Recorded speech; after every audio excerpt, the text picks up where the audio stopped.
Assalamualaikum warahmatullahi wabarakatuh. Bersama Bu Aini akan menyampaikan mata pelajaran Produk Kreatif Kewirausahaan pada KD ke-3.9 untuk kelas 12 UTKP. Materinya adalah menganalisis pemasaran produk. Nah, untuk materi kali ini Ibu fokus pada materi bauran pemasaran atau marketing mix. Setelah kalian mempelajari materi ini, diharapkan kalian bisa menjelaskan tentang pemasaran produk melalui marketing mix dengan tepat. Yang kedua, bisa menjelaskan strategi pemasaran produk melalui marketing mix. Kemudian, menentukan pemasaran produk melalui marketing mix. Dan bisa menganalisis pemasaran produk melalui marketing mix dengan suatu contoh.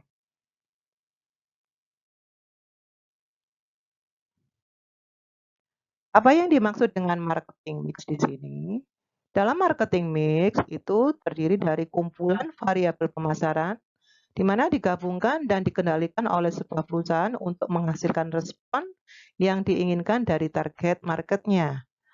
Marketing mix itu sendiri sering disebut dengan bauran pemasaran yang mengacu pada serangkaian tindakan atau strategi yang digunakan oleh sebuah perusahaan dalam mempromosikan jasa atau produk yang mereka jual di pasar.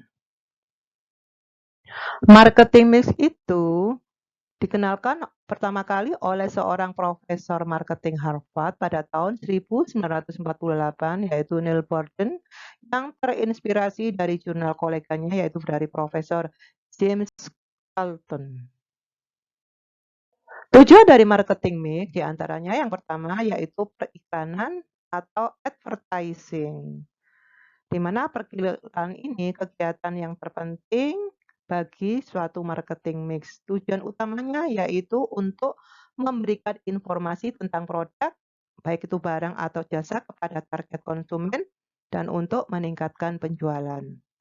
Yang kedua yaitu promosi penjualan atau yang sering disebut dengan sales promotion.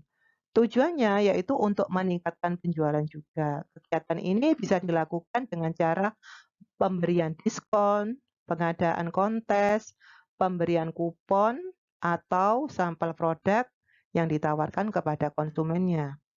Ketiga yaitu pemasaran langsung atau yang sering disebut dengan direct marketing. Direct marketing ini merupakan sistem pemasaran interaktif yang menggunakan satu atau lebih media iklan untuk menghasilkan tanggapan atau transaksi yang dapat diukur pada suatu lokasi. Tujuan direct marketing ini adalah untuk mengkomunikasikan produk atau jasa secara langsung kepada konsumen yang dianggap target marketing yang potensial. Nah, apa fungsi dari marketing mix di sini? Fungsi dari marketing mix adalah untuk membantu perusahaan merumuskan strategi marketing yang efektif. Dengan begitu, perusahaan bisa mengkomunikasikan produknya, baik itu barang atau jasa, kepada target pasar yang tepat dan dengan pesanan yang sesuai. Nah, kalau dilihat tadi, variabel marketing mix itu ada beberapa di antaranya. Kita bahas nanti satu per satu. Pada awalnya, variabel marketing mix itu meliputi 4P, yaitu product, price, place, promotion, yang kemudian berkembang menjadi 7P. Untuk yang 4P di sini adalah produk. Apakah kualitas produk sesuai dengan kebutuhan target pasar? Price, apakah harga produknya bisa dijangkau oleh calon pembeli? Place, apakah pembeli bisa mengakses dan menemukan produknya dengan mudah? Promotion, apakah produknya sudah dipromosikan dengan baik? Kemudian tambahan dari 3P, yaitu physical evidence, bagaimana produknya dikemas. Yang keenam, people, siapa yang membuat produknya. 7, proses, bagaimana produksinya nanti, bagaimana proses produksinya. Yang pertama kita bahas adalah produk. Dalam hal ini produk bisa menjawab beberapa pertanyaan di sini. Apa masalah yang dihadapi konsumen? Kedua, solusi produk apa yang bisa perusahaan tawarkan? Tiga, bagaimana konsumen akan menggunakan produk Anda? Empat, keunikan dari produk yang Anda tawarkan. Nah, ini semuanya harus bisa dijawab oleh produsen atau penjual. Contohnya saja, sekarang ini lagi maraknya bisnis properti atau perumahan. Banyak sekali perumahan yang ditawarkan kepada konsumen.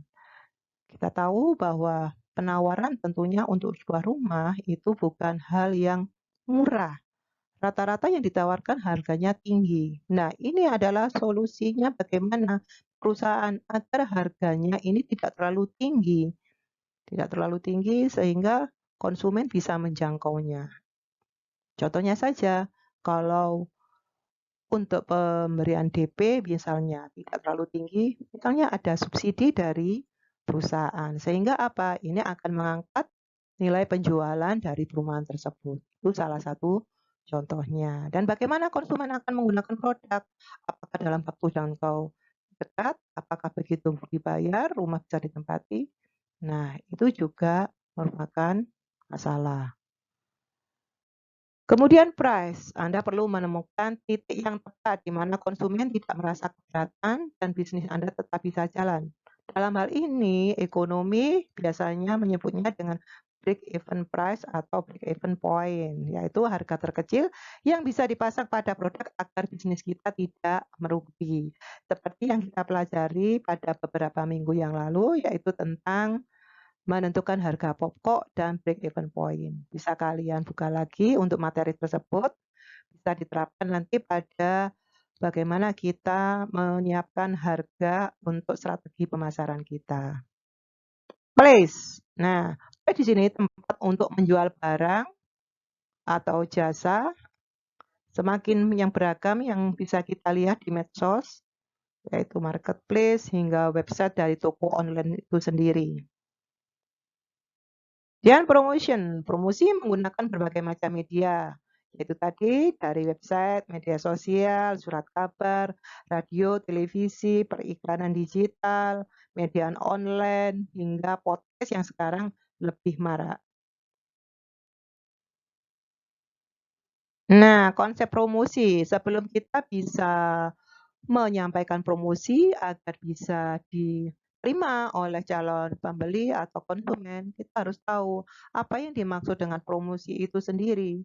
Promosi merupakan suatu aktivitas komunikasi yang dilakukan oleh seseorang atau suatu perusahaan dengan masyarakat luas dengan tujuan untuk memperkenalkan suatu produk, baik itu barang, jasa, atau merek kepada masyarakat luas dan sekaligus mempengaruhinya agar membeli dan menggunakan produk yang kita tawarkan. Promosi itu sendiri merupakan kegiatan pemasaran yang umum dilakukan oleh tenaga pemasar atau marketing untuk memberikan informasi suatu produk, baik itu barang atau jasa, dan mendorong konsumen agar melakukan pembelian pada produk yang kita tawarkan. Itu konsep promosi yang harus dipegang oleh perusahaan dalam menawarkan produknya. Apa sih tujuan dari promosi itu sendiri? Kita bisa melihatnya ada beberapa tujuan promosi. Yang pertama, menyebarkan atau menyebarluaskan informasi mengenai suatu produk, baik itu barang atau jasa, kepada masyarakat atau calon konsumen yang potensial. Dalam artian nantinya mereka benar-benar akan membeli produk yang kita tawarkan. Kedua, menjangkau dan mendapatkan konsumen baru, serta menjaga loyalitas mereka. Ketiga, mempengaruhi pendapat dan perilaku konsumen terhadap suatu produk yang kita tawarkan. Keempat, mengangkat keunggulan dan membedakan suatu produk dengan produk dari pesaing atau kompetitor sehingga produk yang kita tawarkan benar-benar menarik perhatian sehingga konsumen tadi bisa membeli produk kita. Berikutnya yaitu bisa menciptakan citra atau image dari produk atau branding di mata konsumen sesuai keinginan perusahaan. Berikutnya yaitu bisa meningkatkan penjualan sekaligus meningkatkan laba atau profit sesuai yang diinginkan oleh perusahaan. Nah, seperti yang saya sampaikan tadi, Bentuk-bentuk media promosi yang digital yang paling sering dijumpai sekarang ini yaitu marketplace dalam Tokopedia, Shopee, Bukalapak, Lazada, Kaskus, YouTube, Twitter, Instagram, Facebook, TikTok. Ini semuanya merupakan media promosi dalam bentuk digital yang sangat membantu sekali dalam menyebarkan pemasaran produk kita. Nah, ini macam-macam dari contoh media promosi yang bisa ditawarkan di media sosial. Nah, sekarang Ibu akan memberikan salah satu contoh bagaimana marketing mix bisa diterapkan. Tadi ada 7P dalam marketing mix. Coba kita lihat satu persatu P-nya tadi. Yang pertama yaitu kita harus menentukan produk yang dibutuhkan banyak orang. Ya, produk ya di sini. Sini adalah contoh dari PT Niagasus di mana telah melakukan riset pasarnya dan menemukan fakta-fakta seperti berikut ini. Apa masalah yang dihadapi konsumen? Oh, ternyata orang Indonesia kekurangan pilihan sepatu lari dari lokal karena kebanyakan sepatu lari yang didominasi oleh merek luar negeri itu harganya relatif mahal sehingga para konsumen tidak bisa menjangkau. Kemudian solusi produknya bagaimana yang bisa kita tawarkan? Oleh PT Niagasus bisa menyelesaikan masalah tersebut dengan menghadirkan sepatu lari lokal dengan harga yang lebih murah tanpa menurunkan kualitas. Kemudian, bagaimana konsumen akan menggunakan produk dari PT Niagasus ini? Cara penggunaannya sama dengan sepatu biasa. Kemudian, apa keunikan dari produk yang Anda tawarkan? Keunikan sepatu Niagasus adalah bahannya yang berkualitas tinggi, tapi bisa didapatkan dengan harga yang terjangkau, seperti sepatu lari ini juga tahan lama. Itu tentang produknya. Kedua, bagaimana menetapkan harga produknya atau price di sini? PT Niagasus adalah perusahaan yang memproduksi sepatu dengan biaya keseluruhan total fixed cost. Data yang diperoleh yaitu sebesar 3M750 juta. Niagasus akan memproduksi 50 pasang sepatu. Jadi nanti volume yang bisa diproduksi atau key atau unitnya yaitu 50.000 pasang. Dengan biaya pembuatan per unitnya atau biaya variabelnya yaitu 49.000 per unit. Kita masukkan ke dalam rumus BEP. Nah, untuk menentukan BEP-nya,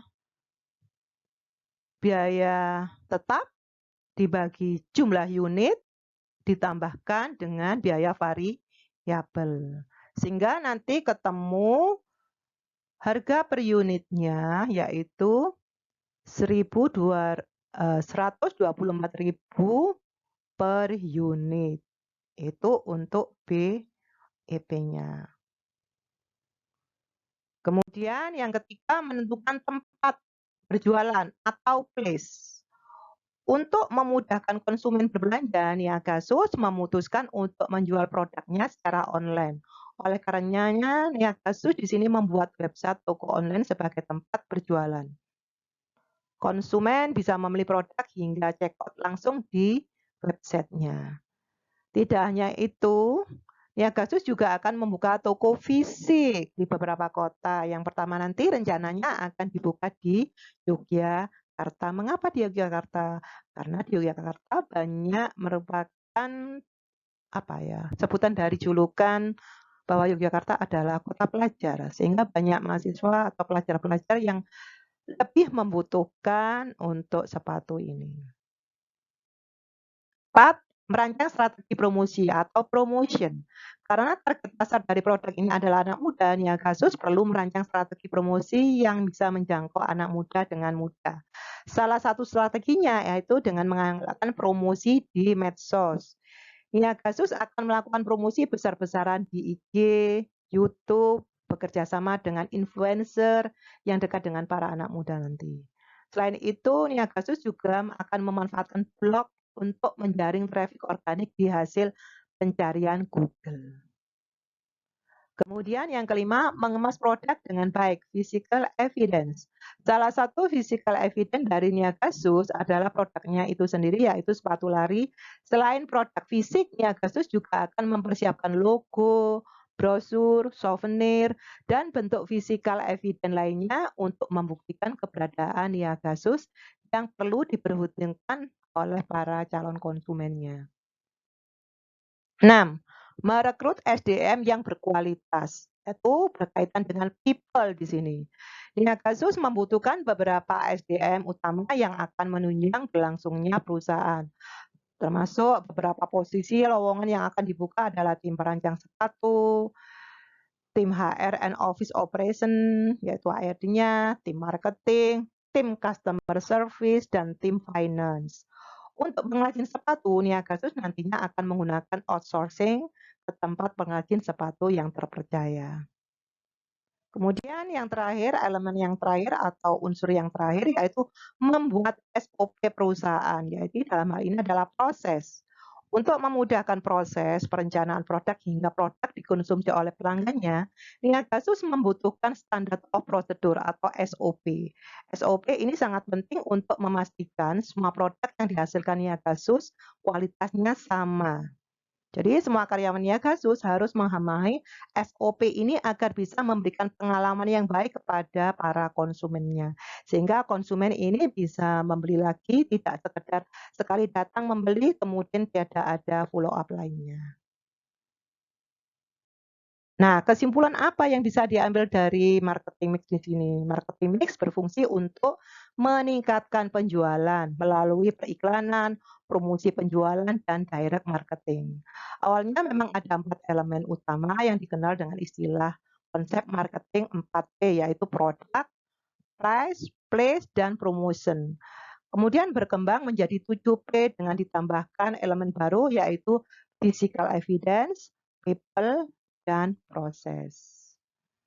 Demikianlah materi untuk menganalisis pemasaran produk yang Ibu sampaikan pada kesempatan kali ini.